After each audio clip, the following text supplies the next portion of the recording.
All righty, everybody. Welcome back to the Rock Talk Podcast, Episode 2. It's Monday, August 25th. I'm your host, Cole Weber, and with me in the conference room, we have Coach Kevin Niles, head coach for women's cross country, men's and women's track. You wear a lot of hats. Kevin, tell me, how are you doing today? I'm doing great. Thank you for bringing me on here to be able to talk about my running programs and be able to promote that. Absolutely. I'm really excited because I was a football player. I played basketball and baseball. I was more of a team sports guy, so I'm really excited just to talk about just the inner workings of cross country and track, and something that I don't get to talk about a lot. So I'm excited to have you on here. Let's start this thing off. You've been here now for just over a year. You got here in July of 2024. How's the first year here in Rockford been for you? It's been great. I mean, the program here has been supportive of everything I wanted to do. One thing that I find in a lot of places is, like yourself, you did football, other sports as well too. Team sports, sports with balls are what most people are familiar with. Right. Cross country, track and field, a lot of people aren't as familiar with those sports as well too, and what they take and what what we need for those as well too. And the athletic department here has been extremely supportive of me this first year to build a program to bring track and field back for the first time in years, as well as building my cross country program. Yeah, I mean, we're really excited about what's gonna happen here in the fall, and then track and field coming in the spring.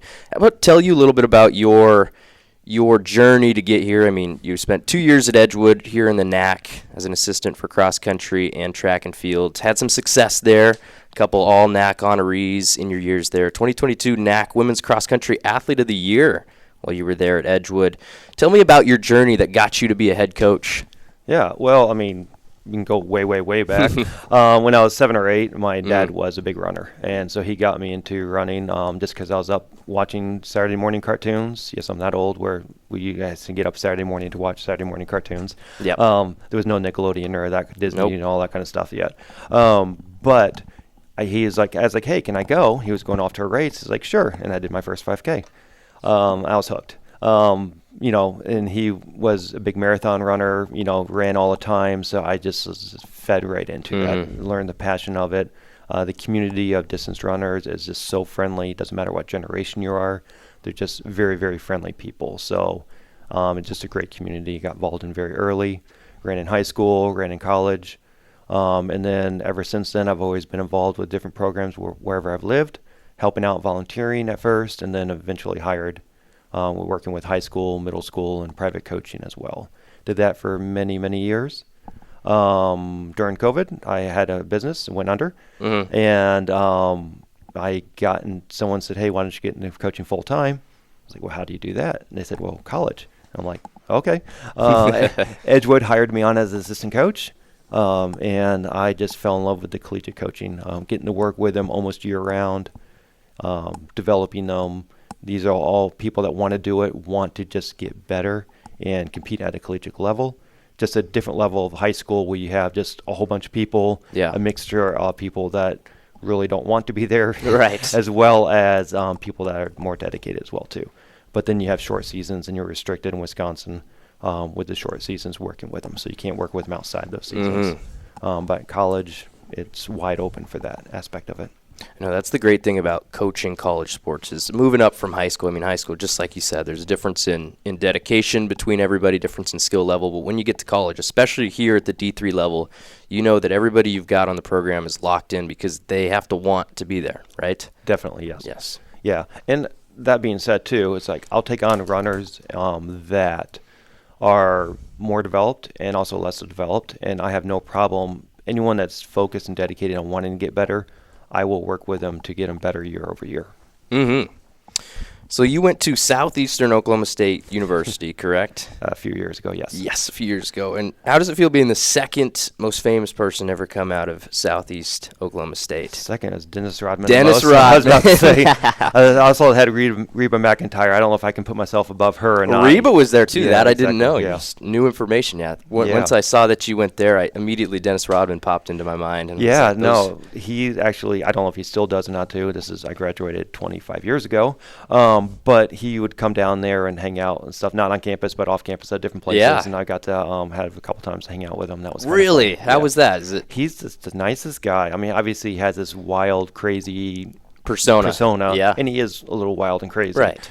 But just a nice guy. Just a very down-home type of person. He's from Oklahoma. Yeah. Just a small-town guy. Yeah. And that's a guy who's, just as an athlete himself, he was a late bloomer. He didn't even start off at Southeastern Oklahoma. He started down in Texas at a small school there, and growth spurt and led him into the NBA, which, that's something. Some of these college athletes, they come in, they look so different going forward. And let's talk about one of your cross-country runners, Rebecca Starwalt, who has just improved every single year. She was all NAC selection last year. And tell me how excited you are for this season. I am just extremely excited. Rebecca's returning this year for her 4th year. And I am just super excited. When I got here, I kind of seen what she had been able to do. And I was like, we're going to get you all conference this year. And it's for cross country, you have to be top 15 overall as an individual to make that. And she did it. She got 14th in conference. And so that built up a lot of confidence for her as well too. She has a lot of good expectations for this year as well to her for as individually. But that being said, her as a leader on the team as well too. We have a really good women's team coming in this year. Yeah. And she's going to lead them to higher placing as a team in conference as well too. Yeah, tell me what that was like, because she was there when you came in last year. What was it like building a culture, and how your athletes helped you do that? Yeah, well, when you come in as a new coach, you get what you get, right? Right. And sometimes you get some issues, sometimes you get some blessings, and all that mixed in together as well too. The runners when I got here, I had 6 confirmed runners for the men and women's team. Mm-hmm. And then we quickly brought on enough runners just to be able to have enough to point as a team throughout the season. So we built that up enough. And then, the older people on the team, upperclassmen, they really brought in everyone else. Just they hung out, they had dinner together, they went out, did weekend trips together sometimes. And, they just really built that culture in themselves. So they made it really easy for me as a coach. To be able to come in there and do that as well too. Just an extension of yourself and, exactly. and building camaraderie, and that's always a big thing. Just when you have a close knit team, it's always better just to be around, just to practice every single day. And speaking of that, since you're coaching cross country and track, you're basically, and there's indoor outdoor, you're basically in season basically from August till May. And what is that going to be like? Well, that's how it was normally. When I was at Edgewood College, that was normal there too. Last year, I did not have that because we didn't have indoor track and outdoor track and field. So I actually was a little boring last year. Yeah. I was like, man, I miss my athletes. I miss working with them. I was going to all the meets and stuff as well too. So I am just very excited this year to be able to continue on after cross country season, jump right into indoor track, and then go all the way through May as well too. Mm-hmm. So you've been practicing for a few weeks now. We're leading up to the first event, the Rock River Invite, which is on Friday, 4 days from this taping. Tell me how practice has been just since you've been back on campus with everybody. Practice is good. That's one thing about a cross-country coach is when you come in there, you get to watch the runners run, and you can very obviously quickly who did what over the summer. Right. So I use the first couple weeks just to really assess where they're at and what they need as individuals to be able to develop. Which means for some people a lot of cross training. Yeah. Because running is a lot of impact on the body, and so some bodies can handle it better. And the more you're used to it, the more resistance your body builds to that. Not to get too much down in the weeds on it, but some people, as we want to build up more strength in their muscles and they're used to it, they can't handle the impact as much. Yeah. So they'll spend a lot of time cross training as well as running. And so we have a decent amount of people on the team running some and then jumping on the bike or elliptical to do cross training as well. Do you ever run with the team? I do some on it. I used to run a lot. Yeah. Obviously. I always say the joke when I was younger coaching, when I'd run with the team, they would say, oh no, coach is going to run with us. It's going to be hard practice. Now when I run with the team, people will say, oh great, it's going to be an easy day. So, with that, my body, doesn't do what it used to. So I got a couple bikes for me and my assistant coach, and we'll hop on the bikes and ride along next to some of them where they're running, for we can be out there with them as well too. Yeah, that's awesome. If I was a football coach, it's a lot different. You can't just jump into practice and play, but with you can always run with you guys. Let's talk about your assistant coach you just brought up, Carter Kessinger. He's new here at Rockford, year 1, just graduated from Greenville, where he ran track. Tell me what it's been like working with him over these last few weeks. It's been great. I didn't have an assistant coach last year, so having someone to help balance the workload is great. Also to think of things that maybe I'm not thinking of and to observe the athletes in a different way. He's a younger guy, so having someone for the different generation aspect of it is really helpful as well too, because he will be able to relate and see things with the athletes that, I just won't. Yeah, I mean, and that's another guy that'll help you build the culture, just another extension of yourself. Does he run with the team? He hasn't yet. He got a stress fracture last year. Oh, wow. And so he is coming back from that as well, too. But like I said, I just bought a couple bikes for our team to use, and so we'll hop on the bikes and go out there with it. He wasn't a distance runner.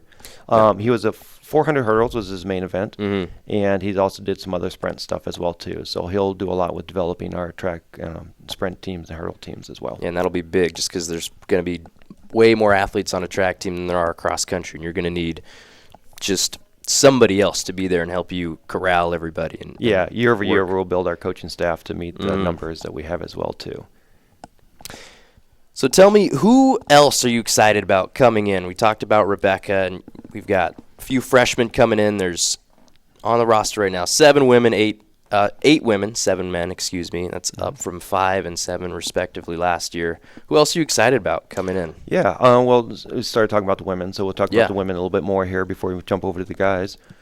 Bree last year, she came in stronger than the year before, and then every meet she ran, I am pretty sure I'm accurate on this, she got her best time ever every single meet. Just so continue she just continually improved the whole season. From my looks of things now, she's coming this season stronger than last year. Yeah. So I'm really excited to see her race Friday and see where she's at on that aspect of it as well too. But I kind of have, it's a little far-reaching, but a little bit of goal I set out for her too is to shoot for all conference herself this year as well too. I think it's definitely doable. But it's going to take a lot of work and focus throughout the season to do that as well. I mean, she set the bar high for herself. I mean, PR every single meet. Now you have to keep PRing every single meet. Yeah, exactly. We brought on 3 new athletes this year, 2 freshmen and 1 transfer in as well. So I'm super excited to see how they're doing. They are all been very low mileage people in the past. And so we are working hard to how to build that up as well too. I mentioned the cross training as well too. They're doing a lot of cross training to keep the impact low on that as well too. But we'll see how they. I don't like to put a lot of pressure and expectations on freshmen because I look at them to say, you're gonna be my athlete for 4 years. Yeah. We have plenty of time to build on stuff as well too. But I'm excited to see what they're doing. They're super excited to get out there and race as well. Yeah, and that's Haley West, Isabella Trout, Malia Niles, the transfer. And those are the 3 newcomers coming in. Yep. And then we have Mia, Karen, and Donna, who are returning from last year as well too, and they got lots of goals and improvement that they want to hit on themselves as well too. So we will. It takes top 5 people in each meet point, top 7 in some meets. We call it pushers. Yeah. So they can make other people push other teams back some more as well too. So we'll develop throughout the year to see get our top 7 and. Hopefully have a great conference and great regionals at the end of the season with them. For the guys, we have James. He's come back for his 4th year. Definitely a leader on the team as well too, and experience with the different meets that we go to and different teams as well. So it's great having his insight with that as well too. He was had a great season last year, improved his times quite a bit. His goal this year is to get on the top 10 men's all-time for Rockford. Yeah, and what's the time that he's got to get to? That is a good question. I don't have that in front of me. I should have. I think he was only off by he wasn't off by a lot last year. So he's going to be able to, I think, get that this year as well too. He's definitely looks very strong, very comfortable this year coming into the season. You can tell he did a lot of good work over the summer as well too. Yeah. Miles coming back for his 2nd year, and he made the top 10 last year list, and he wants to move up that this year as well too. So those 2 returners leading the team off with the top times will get it really strong as well too. Gavin looks really strong coming back this year as well, as JJ's had some injuries and stuff that he's end of last spring into summer he's been dealing with. So he took a lot of time off for recovery time, and now we're going to build him back up. So I look for some really good things second half of the season from him as well. Yeah, there's a lot of carryover from your men's team just from last year to this year. They only had one graduate, right? One graduate, yeah, and he's doing great. He's a graduate assistant now at Concordia, Chicago. Well, there you go, in the conference. Yeah, in the conference. So we'll see him at conference meet, if not before. So that'll be fun as well. We have 3 new guys this year, Nicholas, Michael, and Mo. Nicholas is a transfer in, but this is his first time running in college. And he looks very, very strong. He'll probably come out, no guarantees, but probably come out start off as our top male runner. As well. And why didn't he run before? Did you ever talk to him? He went to Rock Valley, and they don't have a running program there. Gotcha. So that's why. Yeah, but you're in high school, so stuff as well too. So he's coming in. It's nice. He coming in a little bit older and mature as well too, and he's been a very dedicated runner on his own the last couple of years. So he's developed himself out a lot as well too. So I'd love to take credit for all how he comes out so strong and stuff like that as well too. But he is a very dedicated runner himself, right? And especially in this sport, I mean, a lot of it is just on the individual themselves to actually go out and train on their own, right? Yeah, well, on their own, somewhat. But I give them suggestions on what to do and guide them and stuff as well too. But I can't make them do it, and they get I give them paces that they need to run within as well too. And then they got to make the choice to stay within those paces as well too. Yeah. And then Michael and Mo coming in as well too, as we're looking to assess them and where they're coming in as well. And for the guys team, definitely both men's and women's got 8th in conference last year. Yeah. And we're looking both will improve this year as well as guys. They have a pretty solid team. If we can keep them healthy and developing, we might even get top 3 in conference. Yeah. So big aspirations. It's a big, saying that's out loud. Yeah. Kind of puts some pressure on me and the team a little bit as well too. But that kind of pressure is a good thing as well. Yeah, because you got to shoot high. I mean, what's the point of shooting low? Right? Exactly. Yep. Yeah. I mean, you just said it. Women finished 8th last year in the NAC. That was their highest finish since 2014. So in a decade, men, that was their highest finish since 2022, and just trending in the right direction. It's just, and I mean, you're only in year 2, long way to go. I mean, you've started it right. I just want to ask a little bit about just like the fundamentals of a cross-country race, because I'm used to, just like I said, I'm used to football. Like all through the week, we're preparing for one opponent. We're doing film. We're watching film on them, building a game plan. What's it like leading up to a race? Yeah, I mean, one big difference with the cross-country race is we don't have timeouts. Yeah. We don't have substitutions. Yeah. So once the gun goes off, it's all there. It's all up to the individual runner. Yeah, I'll meet them at different points along the way, and I'll yell out suggestions to them. Most of the time, they don't hear me.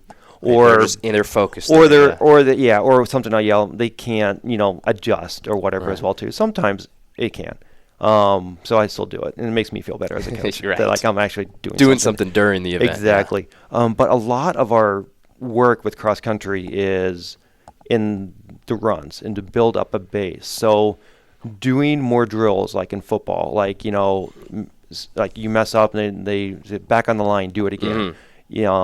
That kind of stuff doesn't work with cross country as much.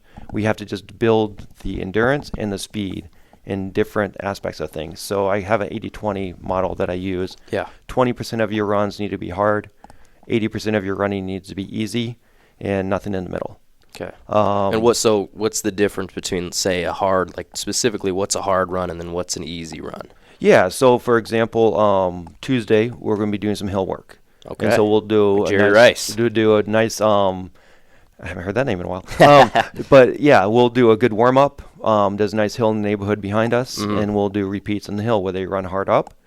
Not all out sprint, but a hard run. Yeah. And then they'll jog down, and then they'll do it again. And, some people, I'll assess them as they're doing it. Might do 4 to 6.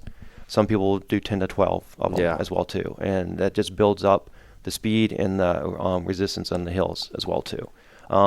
Mile repeats, they did over Saturday. A bunch of them did mile repeats.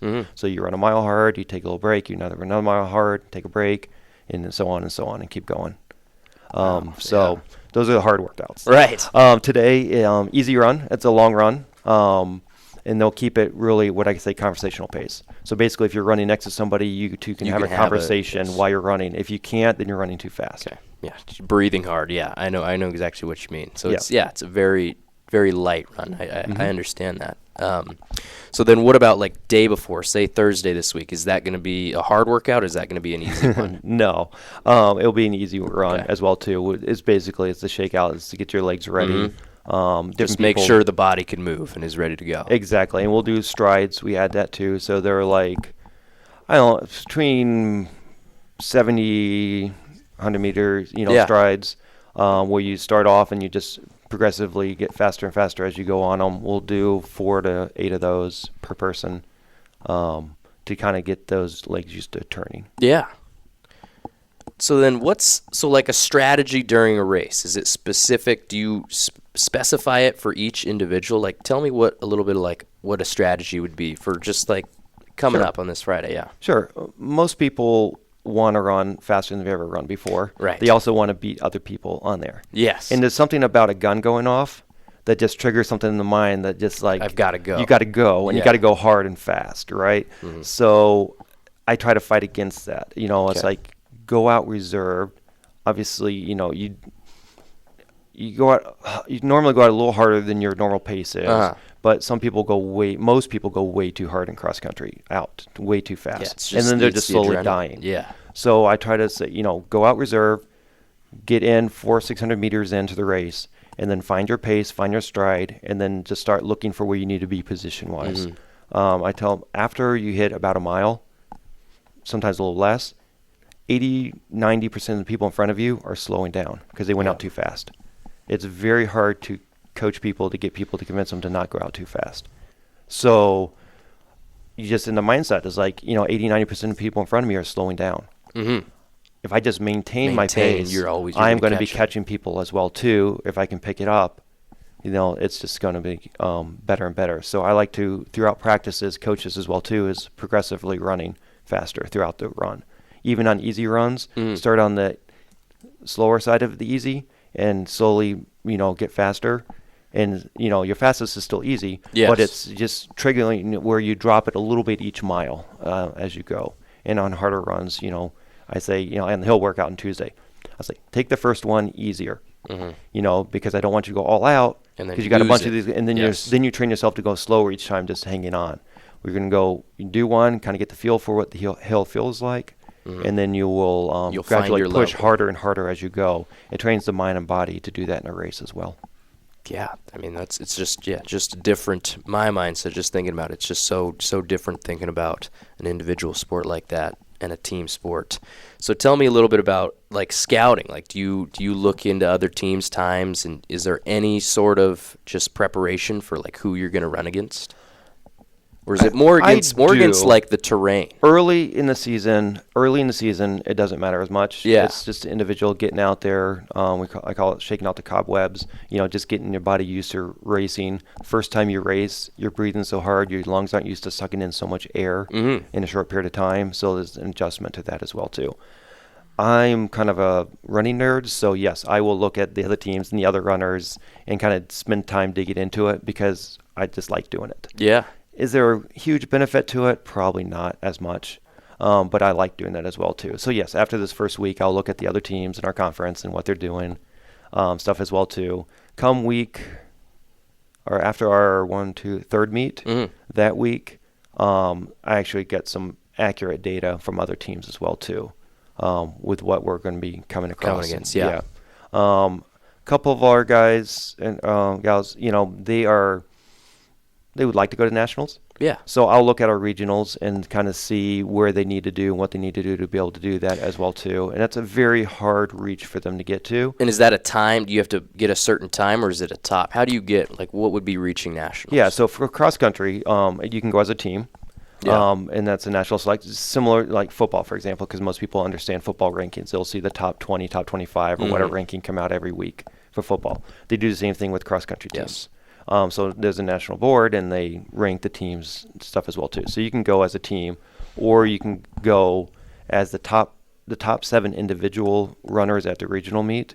Gotcha. That don't go as a team, go as individuals. Okay. So the more teams that go from your region, the better it is for you to go as an individual. So who's included in our region? What would be our region? Our region, it's a big area. It's parts of Iowa and Illinois. So okay. There's like 40 a lot of schools. There's like 40-something teams. Wow. So the regions are big. Yeah. Stuff as well too. Some of the top teams are like North Central, Wardburg, are some of the top teams in our region. WashU.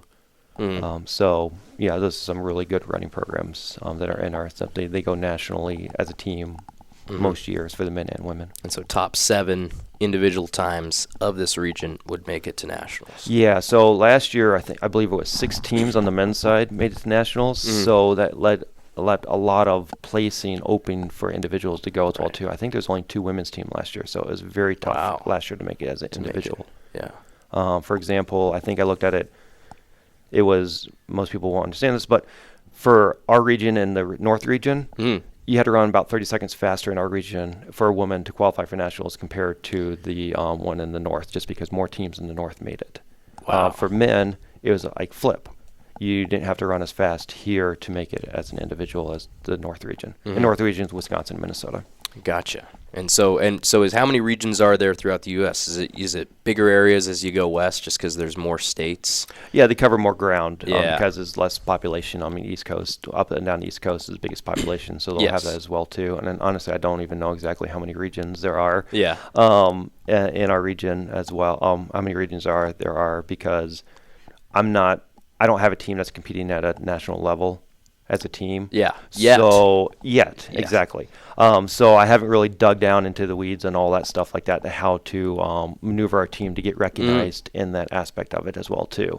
When I was at Edgewood, I was able to bring my first year there 2 women individually to nationals. Yeah. And then my one of them graduated, and then the second year I brought one of the women again to nationals as well too.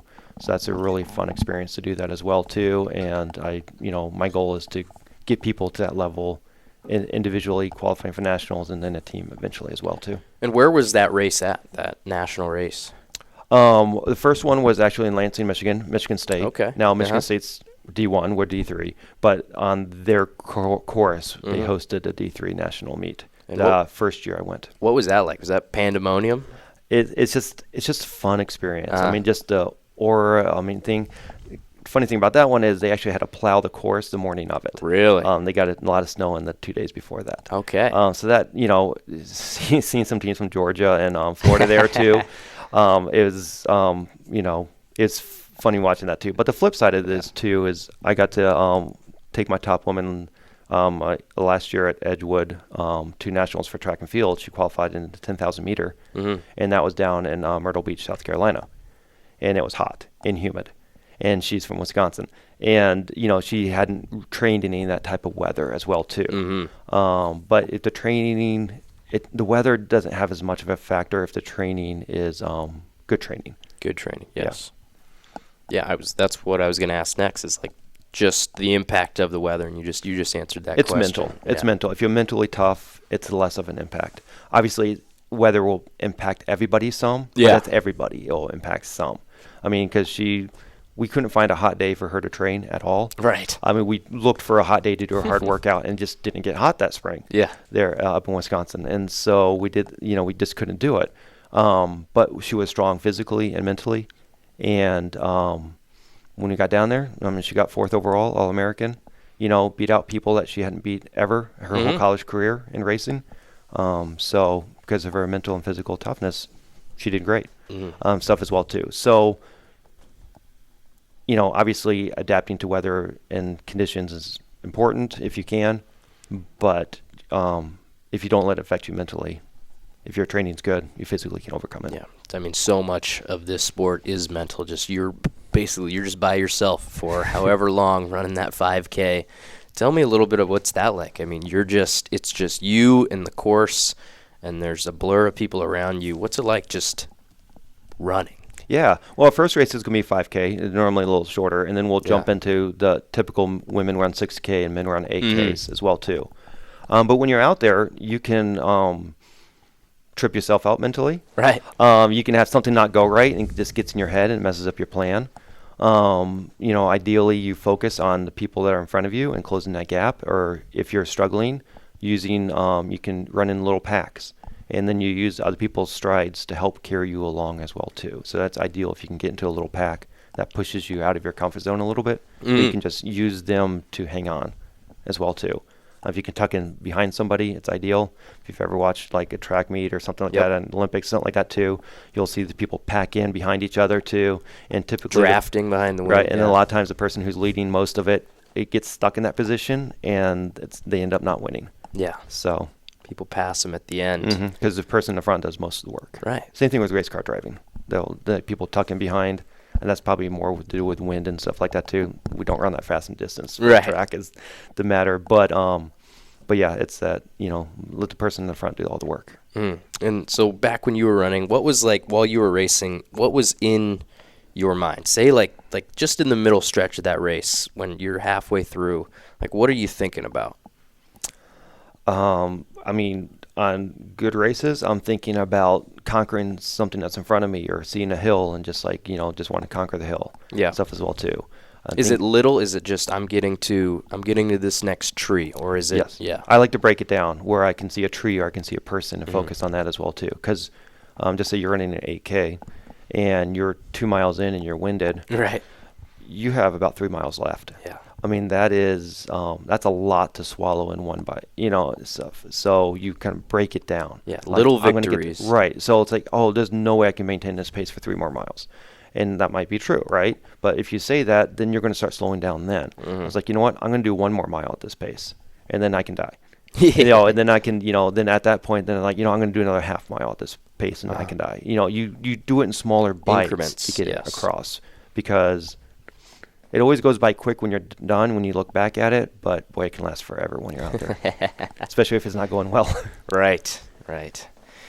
Well, I mean, we went just over half an hour. I think it's been a great conversation. I could probably ask you about this stuff all day just because I'm so curious about it, just the inner workings of cross country. Is there anything you want to ask me? Is there anything else you want to talk about? I mean, yeah, like I said, I'm really focused right now on cross country. Yeah. But come soon, with track and field coming up as well too. We have multiple people who have come here that are only doing track and field, and we got some long jumpers and triple jumpers and discus throwers. We're going to introduce things like javelin to people because most high schools don't do that. Don't do it, yeah. It's stuff as well too. We've got some sprinters and introduce some hurdles to some people as well too. So I'm super excited about the different events. And then the distance people, converting them from running on the field into on a track as well too. Distance people will do 800 meter, 1500 meter, 3000 steeplechase, 5,000 meter, and even 10,000 meter on the track. Yeah. Which is a lot of laps. And how different is it just running in a circle on a track for that long to running through like terrain and stuff? Yeah, it's very different. It's a different mindset. It's a different strategy. And we can, most people aren't interested in, but you can get the breakdown of a long race on a track. The strategy of it is, to me, it's fascinating. Most people, it's like boring. So, but it's a totally different strategy than cross country meet. You can break out times and splits so much easier because all tracks are pretty much the same. Cross country, every course is going to be different. So you can't, so you can focus a lot more on time on track. Cross country, I try to get people to focus more on placing. Which one did you enjoy more? Did you enjoy running cross country, or did you enjoy running on a track? Yeah, more? So in high school, I did not like track at all, and I enjoyed cross country much more. But in college, my track coach, actually, the way he taught me about track and how you can just break things up and the strategy of it, I ended up liking track more in college. Wow. I mean, that's interesting. I just would have thought, just thinking about me, I think I would rather run through like a forest or something than running on a track. That's most people. And then honestly, now as I older, when I do go out and run, running on trails is my that's your I thing. Enjoy the most. Yes, definitely. Well, I think it's been a great conversation, Kevin. I had a great time talking with you. I'm excited about going forward, cross country season, and then indoor, outdoor track coming up. I appreciate you talking to me. It's been a good time. Yeah, thanks for having me out. And then, like I said, when you come back and talk about some things that you don't understand or normally have interest in, I can talk about this for days. You are always welcome on the Rock Talk podcast, and that will do it, everybody. Episode 2 is in the books.